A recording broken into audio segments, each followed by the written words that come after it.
एक समय था जब मुझे लगता था कि ज़्यादा पैसा कमाऊंगा तो ये सारी प्रॉब्लम खत्म हो जाएगी। सर आप भी ऐसा सोचते थे। तो ना मेरी मैंने देखा पहले तो चैलेंज बढ़ी लेकिन उनकी प्रॉब्लम छूट गई। नहीं चलिए नया लगा सैलरी बढ़ने लगा और सैलरी बढ़ाकर बड़ी गाड़ी और चीजें और बचे। फिर क्या प्रॉब्लम नहीं है मैं हैरान हूं मैंने खुद कहा प्रॉब्लम है कि अपनी लाइफस्टाइल की कैसे अपनी लाइफस्टाइल को कर रहे हो। आपने कभी नोटिस किया है कुछ लोग 15,000 रुपये महीना कमाते हैं और कुछ लोग 1 लाख रुपये महीना कमाते हैं, लेकिन दोनों के महीनों के एंड में क्या बोलते हैं, यार मेरे पास तो पैसा ही नहीं बचता, उतना मैं पैसा सेव ही नहीं कर पा रहा हूँ जितना मुझे ज़रूरत है, मैं अपनी ज़रूरत को अपनी वांट्स को पूरी नहीं कर पा रहा हूँ, नीड्स और वांट्स में जो डिफरेंस है उसको मैं बैलेंस नहीं कर पा रहा हूँ। आखिर ऐसा क्यों हो रहा है? अगर इनकम बढ़ रही है तो बैंक बैलेंस भी बढ़ना चाहिए ना। मुझे भी ये सवाल परेशान करता था जब मैं सेविंग्स के बारे में, अर्निंग के बारे में सोचता था। और मुझे रिच डैड पुअर डैड की कहानी से एक बात समझ में आई कि एक बात ऐसी समझ में आई जिसने मेरी सोच बदल के रख दी। एक समय था जब मुझे लगता था कि ज़्यादा पैसा कमाऊंगा तो मेरी सारी प्रॉब्लम्स खत्म हो जाएंगी। शायद आप भी ऐसा सोचते हो ना।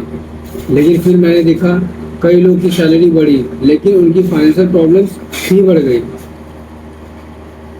नई नई सैलरी आई, नया मोबाइल आ गया, सैलरी में बड़ी नई बाइक आ गई और सैलरी बड़ी, बड़ा घर, बड़ी गाड़ी और चीज़ें और खर्चे। रिच डैड ने कहा प्रॉब्लम इनकम की नहीं है। मैं हैरान हो गया। मैंने पूछा तो फिर क्या हुआ? प्रॉब्लम है कि अपने लाइफस्टाइल की, कैसे आप अपने लाइफस्टाइल को ओन कर रहे हो। जैसे पैसा आपके पास बढ़ता है आप उतनी स्पीड से पैसे को खर्च भी करते हो, उसको एक्सपेंस भी करते हो। तो इसे बोलते हैं lifestyle inflation, not a lifestyle gain. दोनों में बहुत बड़ा डिफरेंस है। एक एग्जांपल लेता हूँ। मान लो कि आपकी सैलरी 20,000 से 40,000 हो गई है, उसके बाद 20,000 आपके पास एक्स्ट्रा आ रहा है, लेकिन आपने क्या किया, उस नए 20,000 के नया फ़ोन ले लिया, नए कपड़े ले लिए, ज़्यादा शॉपिंग की, ज़्यादा पार्टीज की और महीने के एंड में आपके पास 0 पैसे बचे। इनकम डबल हुई लेकिन वेल्थ जीरो रही। रिच डैड ने कहा अमीर लोग इनकम बढ़ाने पर नहीं असेट खरीदने पर ध्यान देते हैं। अगर तुम्हारी सैलरी 40,000 है, तुम 20,000 रुपये पर मंथ, ठीक है, EMI ना भर के उसे SIP करो ताकि वो पैसा आपका डबल हो, कंपाउंडिंग मेथड से कंपाउंड हो, ना कि वो पैसा एक स्थिर रहे और आपकी लाइबिलिटीज बढ़ती रहे। अगर तुम्हारी लाइबिलिटीज बढ़ेंगी तो एक समय बाद ये तय है कि तुम्हारा डिप्लेशन घटना तय है, क्योंकि इन्फ्लेशन तेजी से हर दिन बढ़ रहा है, तेजी से। अमीर लोग पहले इन्वेस्टमेंट के बारे में सोचते हैं, बाकी लोग खर्चे के बारे में सोचते हैं।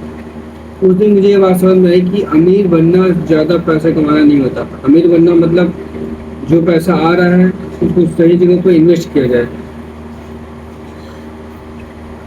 क्योंकि इनकम आपको रिच नहीं बनाती, आपकी जो हैबिट्स है वो आपको रिच बनाती है। जब तक अगर असेट तुम नहीं खरीदोगे, असेट नहीं बचाओगे तो आप ग्रो नहीं कर सकते। लोग लाइबिलिटी पे ज़्यादा ध्यान देते हैं, असेट पे नहीं। यही रिच डैड और पुअर डैड का सबसे बड़ा फेमस लेसन है जो हम एपिसोड 7 में बात करेंगे।